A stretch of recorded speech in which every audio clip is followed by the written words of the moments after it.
Science के मैदान में, इंफॉर्मेशन टेक्नोलॉजी के मैदान में हमें न्यूटन की सुन्नत पर अमल दरामद करना है। न्यूटन की सुन्नत ये थी कि जब उसकी गोद में सेब गिरा तो उसने उसे उठाकर अपने मुंह में और जबड़े में दबाकर खाना शुरू नहीं किया।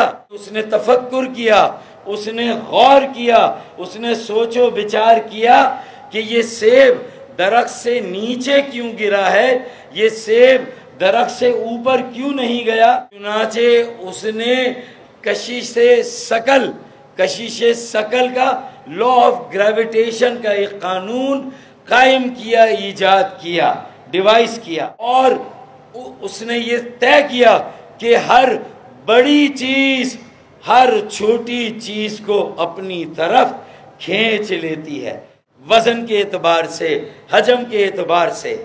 और जाहिर है कि सेब इसीलिए ज़मीन पर आया कि ज़मीन का वज़न, हजम, उसका मादा इतना था कि सेब को नीचे आना था। जिन लोगों ने लॉ ऑफ ग्रेविटेशन पे काम किया, न्यूटन की सुन्नत पर काम किया, उन्होंने इस लॉ ऑफ ग्रेविटेशन का तोड़ निकाला और फिर आसमानों की बुलंदियों पर जाकर कायनात को तस्खीर किया, चांद तक वो पहुंचे।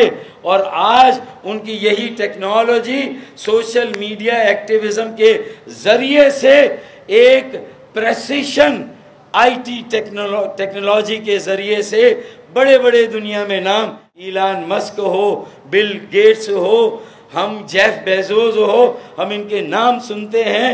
और आज सारी एंटरटेनमेंट और इंफॉर्मेशन जिन्होंने लॉ ऑफ ग्रेविटेशन के को तोड़ निकाला, सैटेलाइट खला में भेजे, रॉकेट खला में भेजे, उन सैटेलाइट से एक मर्तबा फिर एक एप्पल को हम सबकी गोद में गिरा दिया। जो एप्पल कल न्यूटन की गोद में गिरा था, वही एप्पल आज आईटी टेक्नोलॉजी ने, एप्पल वालों ने, बाकी सब लोगों ने हम सबकी गोद में, हम सबकी हथेली पर पूरी दुनिया को समेटकर इस सेब को हमारे हाथों में दोबारा लाके दिया। पाकिस्तान भी एक सेब था, वो भी कुछ लोगों की गोद में गिरा था और उन्होंने उसकी अहमियत को समझने की बजाय उसे सेब समझकर अपने मुंह में, अपने जबड़े में दबाकर अपने दांतों से खाना शुरू किया।